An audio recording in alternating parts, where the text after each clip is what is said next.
Betul? Iya, kalau jabatan kan gajiannya jelas. Menteri gajinya jelas, anggota DPR gajinya jelas, presiden, wakil presiden gajinya jelas.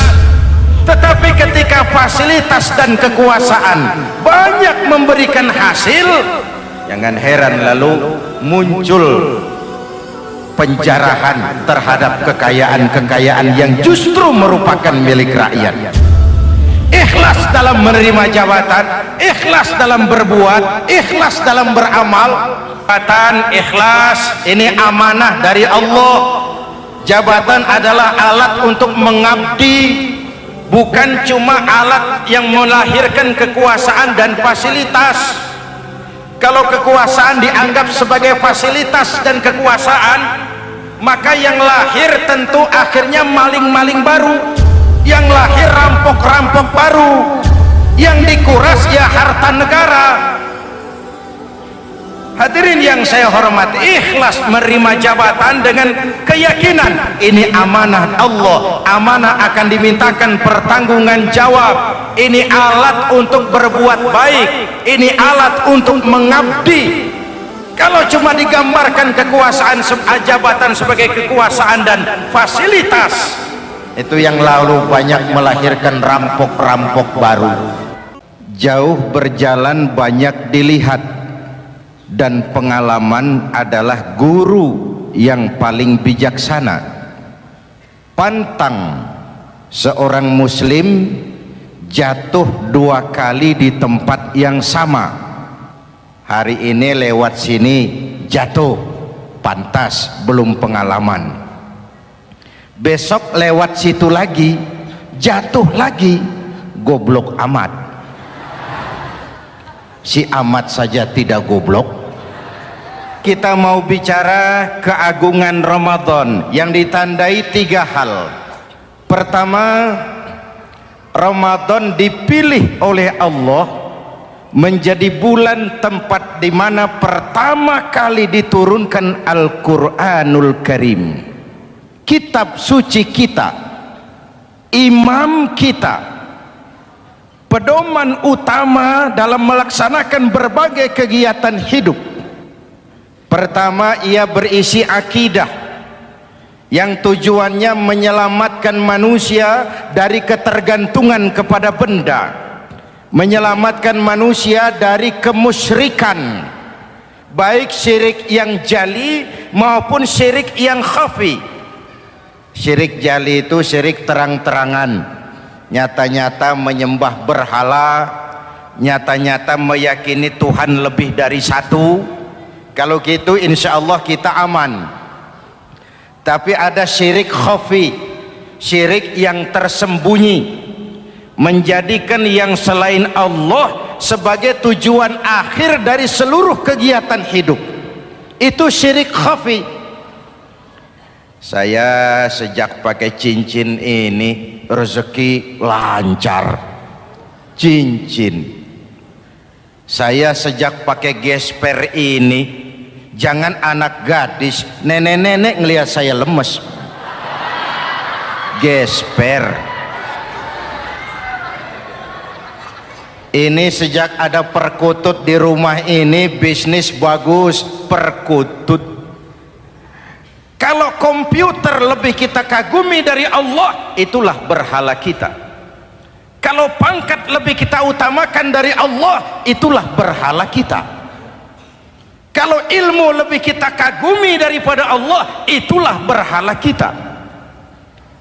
Quran membebaskan manusia dari ketergantungan kepada benda, membersihkan keyakinan, meluruskan tauhid dengan konsep akidah.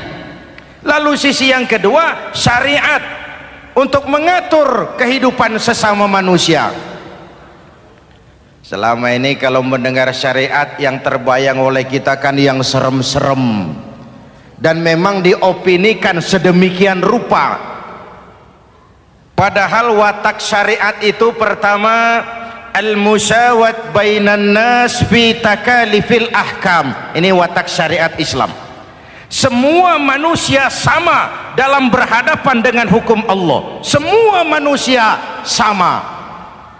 Bukankah ini yang kita perjuangkan dengan tuntutan keadilan?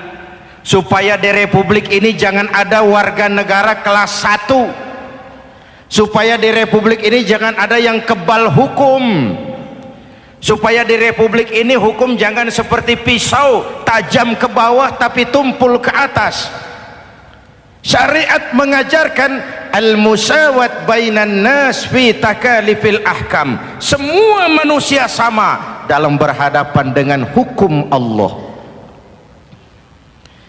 Ketika mengajarkan orang beramal, Rasulullah kepada putri kesayangan beliau sendiri berkata, "I'mali ya Fatimah, i'mali fa inni la ughni anki minallahi syai'a." Fatimah, beramal kau. Fatimah, solat. Fatimah, puasa. Fatimah, haji. Kalau kau tidak beramal, aku ayahmu Rasulullah tidak akan sanggup membelamu di akhirat nanti. Inilah watak syariat. Tidak mentang-mentang anak kesayangan lalu ada jaminan, sudah Fat, kamu nggak sholat nggak apa-apa, nanti di akhirat ada papi. Tidak. Semua manusia sama dalam berhadapan dengan hukum. Andai kata Fatimah putri Muhammad mencuri, tidak usah orang lain, Muhammad sendiri yang akan memotong tangannya. Bukankah keadilan macam ini yang kita harapkan? Cuma sayang, selama ini banyak kita mengenal Islam seperti orang buta kenal gajah. Ada 3 orang buta dilepas ke kebun binatang, disuruh kenal gajah. Saya yakin laporannya lain-lain. Orang buta pertama bilang, "Pak, gajah tipis lebar kayak kipas." Kenapa? Dia baru pegang telinganya. Orang buta kedua ngotot, "Goblok itu Pak. Yang betul saya, gajah kecil panjang kayak ular." Kenapa? Yang dia pegang ekornya. Orang buta ketiga lebih marah, dua-duanya tolol Pak. Yang betul itu saya, gajah tinggi besar seperti pohon kelapa. Karena yang dia pegang kakinya. Beginilah kita mengenal Islam. Seperti orang buta kenal gajah, frame of reference, kacamata pandangannya tidak total. Baru kenal kaki gajah sudah sok tahu gajah. Baru kenal telinga gajah sudah sok kenal gajah. Kemana-mana pidato, saudara-saudara, gajah tipis lebar kayak kipas. Buat orang yang belum kenal gajah, dia menyesatkan. Buat orang yang sudah tahu gajah, senyum di kolom. "Oh, kau baru kenal kupingnya kok." Begitulah kadang-kadang kita baca Quran, ayatnya yang keras, kesannya Islam itu sangar, Islam itu sadis, Islam itu perang. Di sisi lain ada yang adem, sejuk, lalu lahir generasi feminim. Buat saya yang terpenting semua kita perlu. Rasul mengajarkan, la takun ratban fatuksara wala yabisan fatuksara. Jangan lemah, nanti kau diinjak orang, tapi jangan keras, nanti kau dipatahkan orang. Hadirin yang saya hormati, lalu syariat juga punya at-tadrij fit tasri', tahapan dalam melaksanakan syariat. Oleh karena itu, Ramadan yang keagungannya ditandai dengan turunnya Al-Quran harus jadi momentum kembalinya kita kepada Al-Quran. Quran itu imam, kita ini makmum. Saya mau tanya, imam ikut makmum apa makmum ikut imam? Makmum ikut imam apa imam ikut makmum? Makmum ikut imam. Kalau Quran imam dan kita makmum, kita ikut Quran, jangan Quran diminta ikut kita. Imam ruku, kita ruku, imam sujud, kita sujud, imam i'tidal, kita i'tidal. Ke barat kata Quran, ke barat kita berangkat, ke timur kata Quran, ke timur kita menuju. Halal kata Quran, ambil, haram menurut Quran, tinggalkan. Kalau dia imam dan kita adalah makmum, mari berimam kepada Al-Quranul Karim. Yang kedua, keagungan Ramadan ditandai dengan perintah melaksanakan ibadah puasa. Para ulama menyebut puasa itu ibadah sirriyah, ibadah rahasia, ibadah abstrak, tidak ada unsur sugesti. Kalau kita sholat orang lihat, kita sedekah orang tahu, kita pergi haji satu kampung nganter, kita puasa cuma kita dan Allah. Pura-pura sholat ketahuan Pak, pura-pura sedekah nggak bisa dong, apa yang disedekahin. Pura-pura haji kemana perginya, tapi pura-pura puasa gampang. Keluar rumah bibir lap yang kering, jalan lemesin dikit, ada angin miring, lemes amat puasa. Sirriyah, abstrak. Ibadah lain bisa dinilai, wah itu teman kita sodakohnya berani ya. Kok tahu kamu? Kelihatan dari jumlahnya. Itu sholatnya khusyuk ya. Kok ngerti kamu? Kelihatan dari geraknya. Tetangga sebelah itu rasa-rasanya hajinya mabrur ya. Kok ngerti kamu? Kelihatan dari tingkah lakunya setelah pulang haji. Kalau yang sebelah lagi itu haji tomat. Di Mekah tobat sampai kampung kumat. Ibadah lain kelihatan bisa dinilai, tapi puasa tidak bisa dinilai. Belum pernah saya dengar orang bilang teman kita puasanya mantap betul ya. Kok tahu kamu? Beludah terus.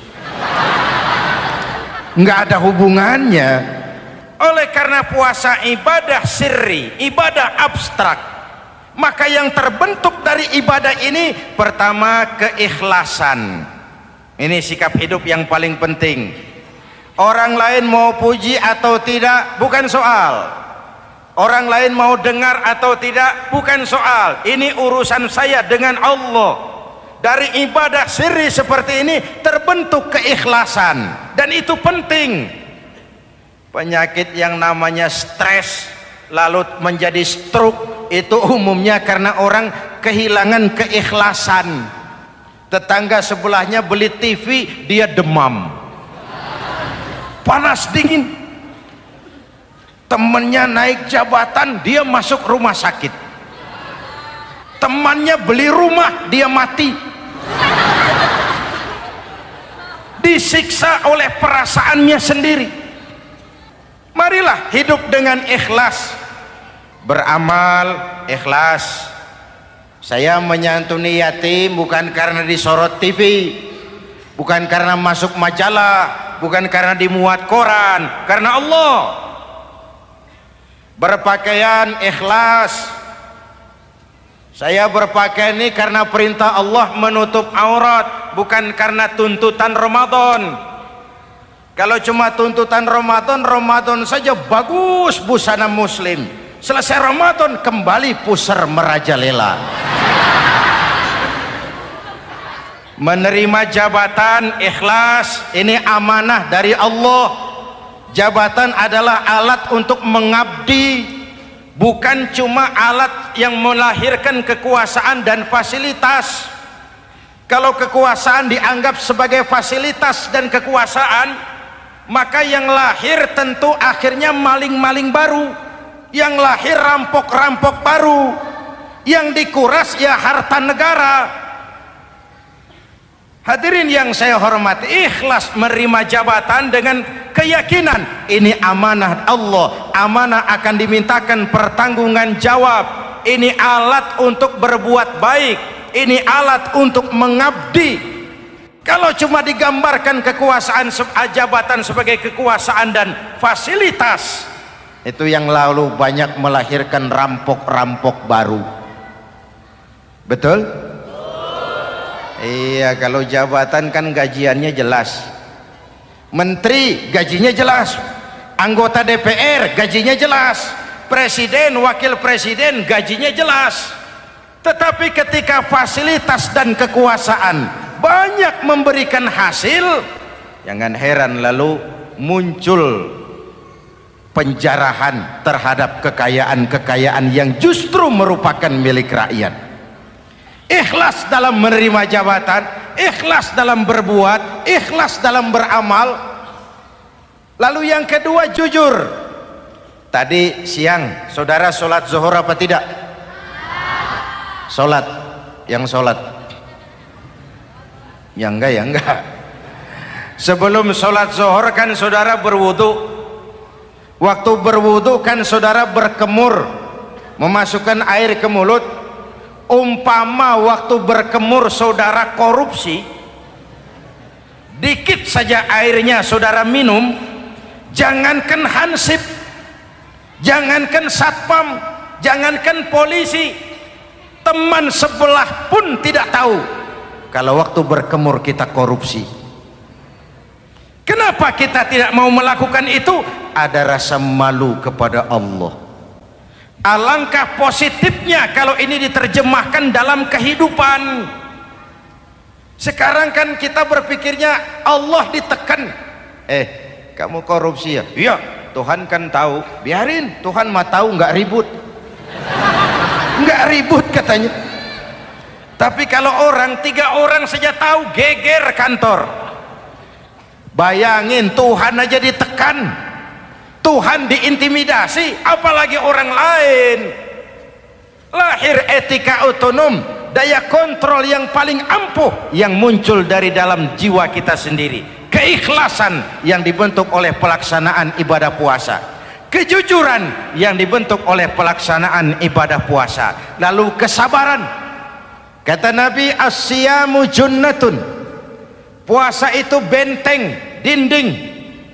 Fa idza kana yaumus siyami ahadikum, kalau salah seorang kamu tengah berpuasa, fala yarfus, jangan berkata kotor, wala yafsuk, jangan berkata keji, wa in sabahu ahadun au qatalahu falyaqul inni shaim, inni shaim.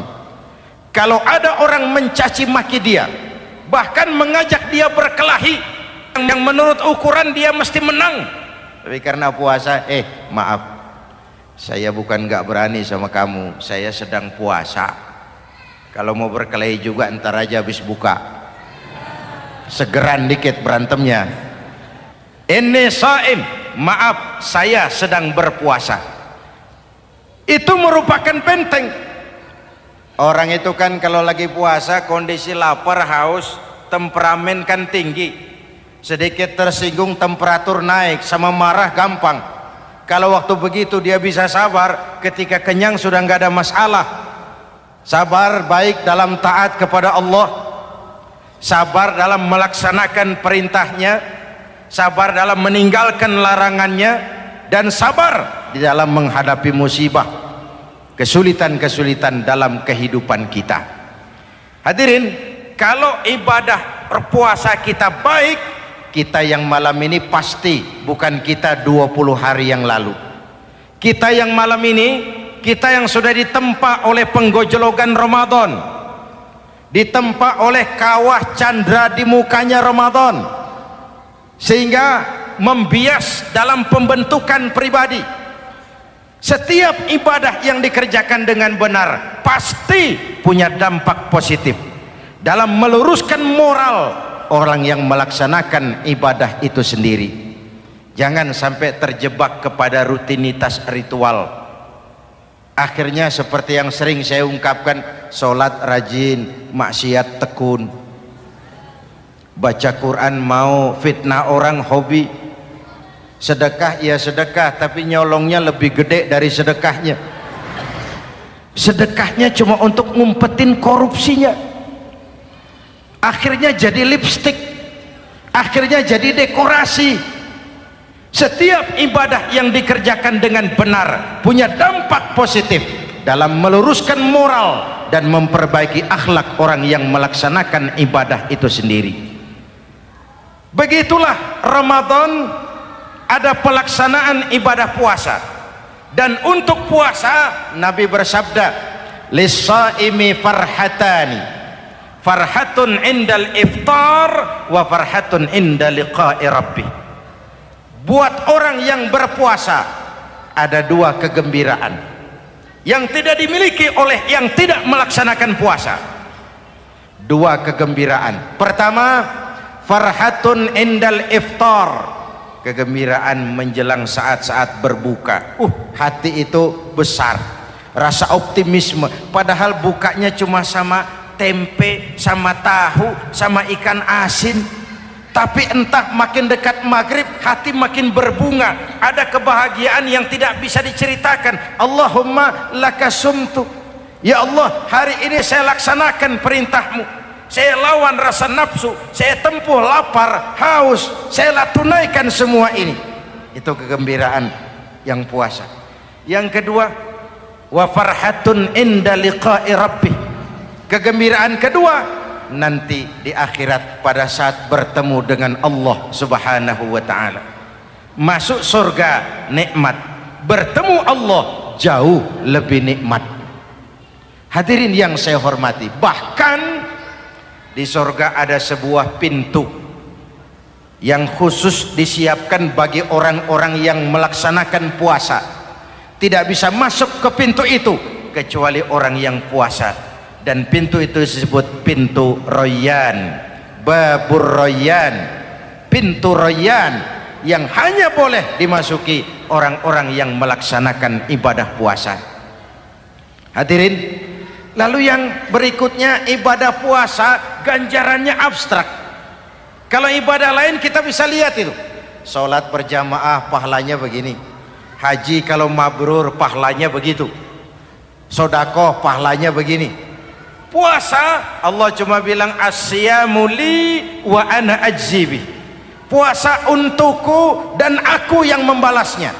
Berapa besar balasan Allah tidak diberitahu. Artinya apa? Kalau saudara kerja, mandor bilang, mas kau kerja sama saya, gajimu sebulan 5 juta, ketahuan sebulan 5 juta, kita kan bisa kong kalingkong, ada mandor rajin, tidak ada mandor kendor, pokoknya jatah 5 juta. Tapi kalau mandor cuma bilang, mas kau kerja sama aku, soal gajimu nanti aku yang atur, berapa besarnya nggak dikasih tahu. Aturan seperti ini harusnya membuat kita kerja lebih hati-hati. Sebab apa? Mungkin gaji kita sama saja 5 juta kalau kerja biasa-biasa, mungkin jauh lebih besar kalau pekerjaan memuaskan, mungkin tidak digaji sama sekali kalau pekerjaan sembarangan.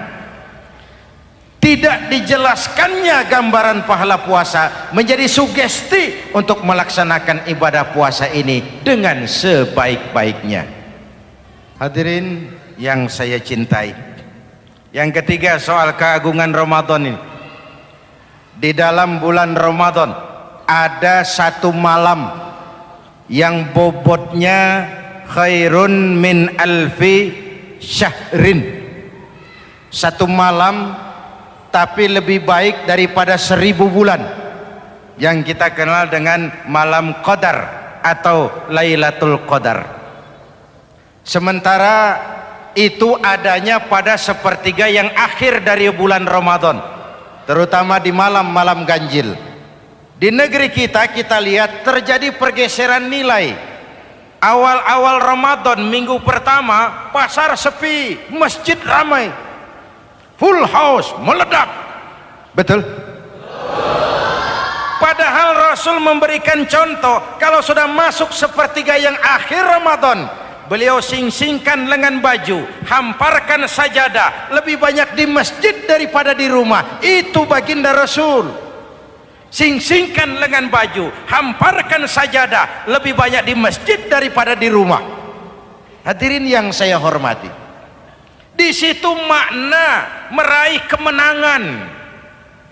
Karena itu lebaran lain dengan Idul Fitri. Lebaran siapa saja boleh ikutan, tapi Idul Fitri milik orang yang melaksanakan ibadah Ramadan dengan baik. Nah, saya kembali kepada Lailatul Qadar.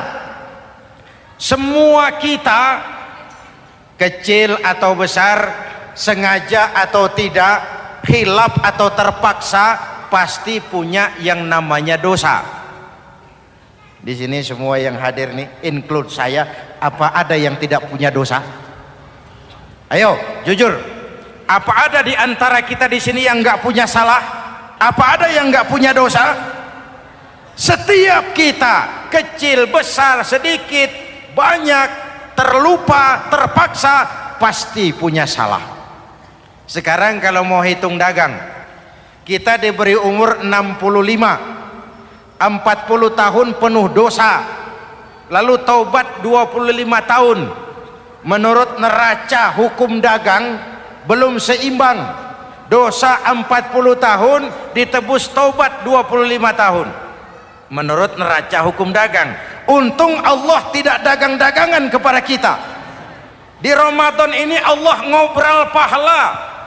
Di Ramadan ini Allah membuka pintu rahmah yang seluas-luasnya. Sampai-sampai ada hadis qudsi, "Lau amiltumul khataya hatta mala'atis sama thumma nadimtum fataballahu alaikum."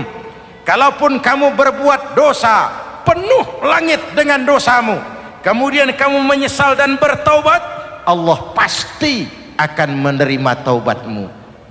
Hadirin yang saya hormati, inilah momentum Ramadan, saat dimana kita melakukan pemutihan diri.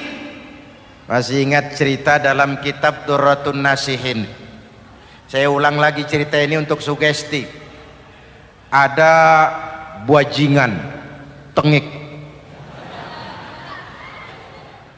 pernah membunuh 99 orang. Satu saat hidayah datang kepadanya, terniat ingin bertaubat. Dicarinya seorang ustadz, ketemu ustadz kepala ngajar. Ustadz, ya, apa? Saya mau taubat, diterima apa tidak taubat saya? Emangnya dosa kamu apa? Saya pernah membunuh 99 orang ustadz. Ustadznya melotot, wih, banyak amat. Enggak segampang itu nyawa hak prerogatif Allah, cuma Allah yang berhak ngambil. Membunuh tanpa alasan yang benar dosa besar, dosamu kelewat banyak mas, enggak bisa. Dia ponis lebih dulu kayak surga milik bapak moyangnya. Ini preman kita pikir ini ustadz saya niat baik-baik kok ngomongnya enggak enak. Daripada 99 tanggung, saya lempengin aja nih urusan dah. Dibabat lagi ustadz, tamat, selesai, pas, cepet.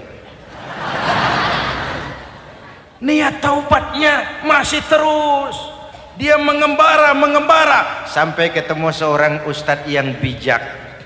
Waalaikumsalam ustadz. Assalam. Ada apa? Ustadz, saya mau taubat, diterima apa enggak sih? Oh, sebelum mentari terbit dari sebelah barat, sebelum nafasmu sampai di tenggorokan, Allah akan menerima taubatmu. Boleh jadi dosamu besar, tapi ampunan Allah lebih besar dari dosamu. Begitu Ustadz. Iya. Cuman ngomong-ngomong dosamu apa sih? Ustadz, saya sih tadinya cuma bunuh 99 orang. Terus ada ustadz ngomongnya nggak enak, jadi saya cukupin 100. Oh, taubatmu diterima asal benar-benar. Cuma begini saja, kampungmu kampung brengsek tuh, lingkunganmu nggak sehat. Kalau kau pulang ke sana lagi, niat taubatmu bisa lentur dan luntur. Kamu pindah saja, hijrah ke kampung lain yang lebih baik. Baik Ustadz, terima kasih. Wah, ngepak koper, pindah. Belum sampai ke kampung yang dituju, ajal datang merenggut nyawa. Ketika ruh keluar dari jasad, ini malaikat rahmah dengan malaikat azab rebutan. Kata malaikat rahmah, ini jatah saya. Orang ini sudah taubat, tempatnya di surga. Kata malaikat azab, nanti dulu. Taubat sih taubat, 100 bagaimana urusannya? bertengkar. Akhirnya Allah mengutus malaikat Jibril, kau adili. Kata Jibril, ukur sajalah mana yang lebih dekat, kampung yang dituju atau kampung yang ditinggalkan. Ketika diukur, kampung yang dituju lebih dekat dari kampung yang ditinggalkan. Kata Jibril, dia jatah malaikat rahmah, taubatnya diterima Allah. Nah, kalau mendengar riwayat seperti ini, jangan diartikan bahwa untuk taubat mesti membunuh 100 orang. Ini harus diartikan bagaimanapun besar dosa dan kesalahan yang kita lakukan, jangan putus asa dari rahmat Allah. Sebaliknya, bagaimanapun banyak kebaikan yang kita kerjakan, jangan puas hati dan sombong diri. Kita belum tahu akhir perjalanan hidup ini. Kita hanya berbuat dan berbuat. Kepastian itu haknya Allah. Ada yang masuk neraka karena menyiksa kucing, ada yang masuk surga walaupun sudah membunuh 100 orang. Bahkan kalau nanti saudara di surga ketemu orang-orang soleh, saudara nggak usah kaget, itu memang tempatnya di surga. Saudara akan kaget nanti kalau di surga ketemu pelacur.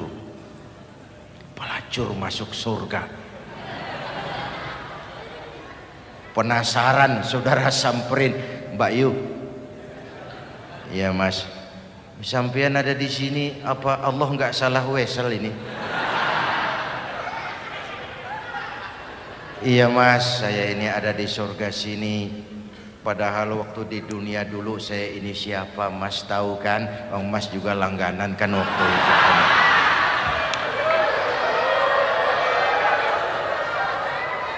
Tapi terus terang saja Mas, waktu di dunia itu saya terpaksa betul. Sejak lahir saya sudah yatim piatu. Sejak kecil sudah yatim piatu.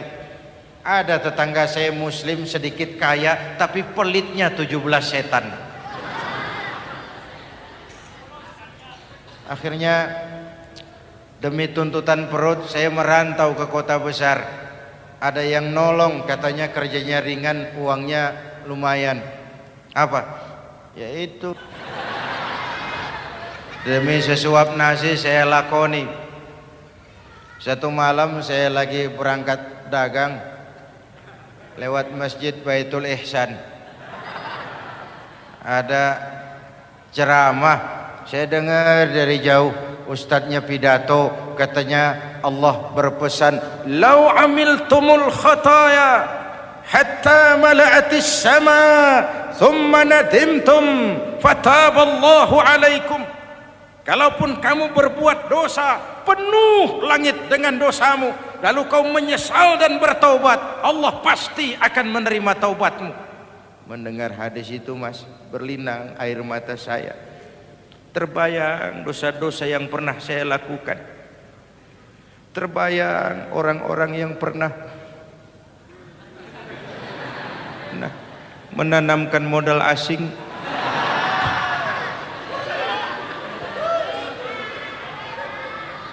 Dikala itu hidayah datang, saya niat taubat pulang kampung Mas, mudik.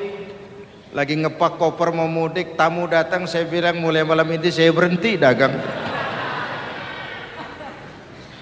Taubat saya sebenar-benarnya, taubat saya diterima Allah. Walaupun mampir dulu, transit dulu di tempat lain, akhirnya saya sampai juga ke sini.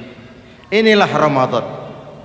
Orang baik bukan orang yang tidak pernah salah, karena tidak ada orang yang tidak pernah salah. Orang baik kalau dia berbuat salah, dia segera sadar, dijadikannya sebagai pelajaran untuk tidak diulanginya lagi di masa yang akan datang. Maka Nabi berpesan, tuba liman syaghalahu aibuhu an uyubin nas. Beruntung benar orang yang kekurangan dirinya menyebabkan dia sibuk sampai tidak sempat mencari-cari kekurangan orang lain. Tapi celaka benar orang yang terlalu sibuk mencari-cari kekurangan orang lain sampai lupa dengan kekurangan dirinya sendiri. Hadirin, karena itu menurut Al-Imamul Ghazali, Lailatul Qadar itu malam istimewa. Adanya pada sepertiga yang akhir di malam-malam ganjil. 21, 23, 25, 27, 29. Tetapi yang ingin mendapatkan Lailatul Qadar harus berjaga-jaga sejak awal Ramadan. Nggak bisa pakai ilmu ngancem. Wah, ini 21 malam nih, nggak keluar-keluar dari masjid. 22 libur, 23 absen lagi. Nggak bisa seperti itu. Ingin mendapatkan Lailatul Qadar harus berjaga-jaga sejak awal Ramadan. 1000 bulan kira-kira 83 tahun. Rata-rata umur orang sekarang kita ini jarang yang sampai 83. Jarang. Kalau menyontoh Rasul jatah kita 63. Hadirin yang saya hormati, sehingga dikatakan itulah fasilitas yang diberikan Allah kepada umat Muhammad ini. Walaupun umurnya relatif pendek, tapi amaliyahnya tidak kalah dengan umat zaman dulu. Benar, Nabi Nuh umurnya 950 tahun. Ibadah umatnya berarti panjang, tetapi mereka tidak ada Lailatul Qadarnya. Benar, Nabi Adam umurnya panjang, 2000 tahun, umatnya rata-rata sekian, tetapi tidak ada nilai tambah yang diberikan Allah kepada mereka. Kita umat Muhammad ini umur relatif pendek. Kalau nyontoh Nabi 63 tahun, betul. Tapi bayangkan ada Lailatul Qadar yang nilainya khairun min alfi syahrin, lebih baik daripada 1000 bulan, dan 1000 bulan 83 tahun. Kalau 10 tahun berturut-turut memanfaatkan Lailatul Qadar, maka artinya umur kita sudah sama dengan umur umat Nabi Nuh alaihi salam. Kualitas ibadahnya yang saya maksud itu. Tugas kita memanfaatkan peluang-peluang seperti ini dan mengisinya dengan berbagai kegiatan-kegiatan ibadah. Mumpung Allah menyediakan itu buat kita bersama. Tahun depan nggak ada jaminan kita ketemu Ramadan lagi. Karena itu mumpung senyampang ini diberikan kesempatan memasuki minggu-minggu 10 yang terakhir dari Ramadan, sing-singkan lengan baju, hamparkan sajadah, dan berusaha lebih banyak di masjid daripada di rumah. Hadirin yang saya hormati, dari pembicaraan singkat yang saya sampaikan, Ramadan menjadi agung oleh karena 3 hal. Pertama, ia dipilih menjadi bulan tempat di mana pertama kali diturunkan ayat-ayat suci Al-Quran. Karenanya Ramadan disebut juga sebagai Syahrul Quran, bulan Al-Quran. Karenanya Ramadan juga kita lebih intens memasuki kehidupan Al-Quran sebagai makmum dan kita sebagai imam. Jika Quran adalah imam dan kita adalah makmum, maka konsekuensinya makmum harus ikut imam, bukan imam yang ikut makmum. Yang kedua, keagungan Ramadan ditandai dengan pelaksanaan ibadah puasa. Setiap ibadah yang dikerjakan dengan benar pasti punya dampak dalam memperbaiki moral, meluruskan akhlak orang yang melaksanakan ibadah itu sendiri. Maka bulan suci Ramadan menjadilah kawah candra di muka, menjadi bulan training, bulan latihan. Saya sering ibaratkan, Mike Tyson masuk latihan, keluar latihan, tindunya makin hebat. Hewitt masuk latihan, keluar latihan, tenisnya makin canggih. Zinedine Zidane masuk latihan, keluar latihan, sepak bolanya makin hebat. Kalau latihan tiap hari, main kalah terus, orang kan ngomong, buat apa latihan? Kita sebulan penuh latihan supaya bulan-bulan sesudah Ramadan nanti kita jangan sampai kalah dalam permainan hidup ini. Hidup ini kan permainan. Ada yang sekarang ini main sebagai pedagang, main sebagai pejabat, main sebagai pengusaha, main sebagai seniman. Hidup ini permainan. wa mal hadhil hayatud dunya illa lahwun wa la'ib. Ini cuma permainan. Senarionya sudah ditetapkan oleh sang sutradara Allah Azza wa Jalla. Ini permainan saja. Maka bermainlah sesuai dengan aturan main, karena hidup memang permainan. Tapi jangan main-main. Walaupun ini permainan, bermainlah dengan benar. Jangan main-main. Kalau main-main, kalah. Sepak bola permainan, main-main, kalah. Bulu tangkis permainan, main-main, kalah. Hidup ini permainan, main dengan benar, main sesuai dengan aturan main-main, kalah. Hadirin yang saya hormati, karena itu 1 bulan untuk menghadapi 11 bulan sesudahnya. Yang ketiga, ditandai keagungan Ramadan dengan ada nuzulul Quran. Diberikan Allah kepada siapa saja yang dikehendakinya.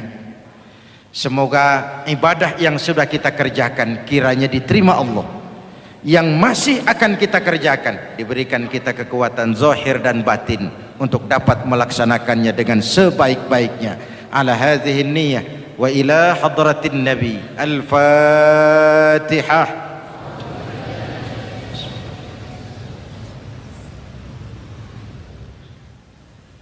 Bismillahirrahmanirrahim.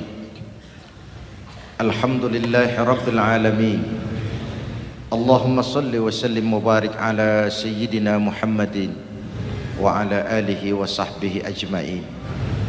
Ya Allah, dengan sepenuh perasaan dan pengharapan dalam segala kerendahan dan kelemahan, ampuni dosa kami, dosa ibu bapak kami, dosa saudara-saudara kami umat Islam.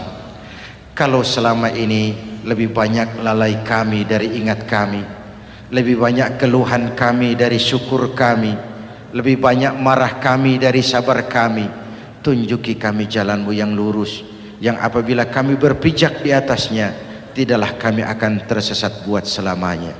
Ya Allah, karuniakan kepada kami rakyat dan bangsa Indonesia pemimpin-pemimpin yang takut kepadamu dan sayang kepada kami.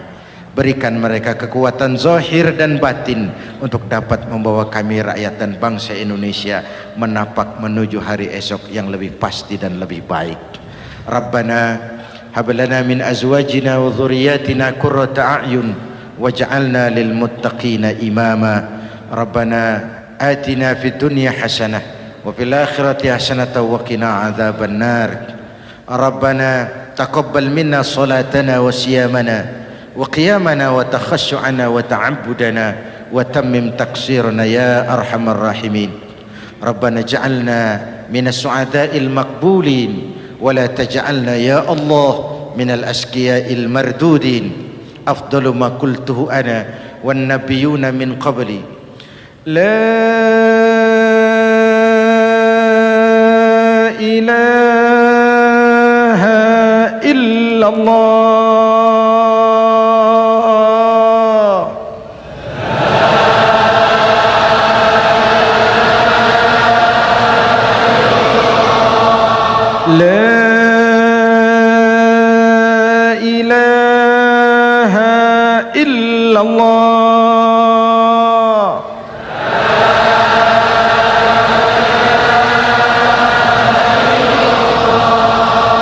Muhammadur Rasulullah.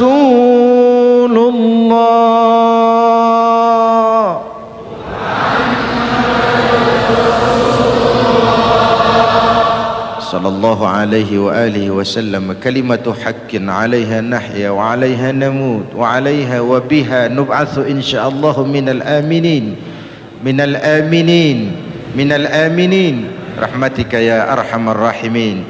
Sallallahu ala sayyidina Muhammad wa ala alihi wa sahbihi ajma'in.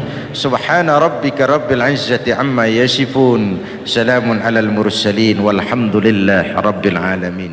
Wassalamu alaikum warahmatullahi wabarakatuh.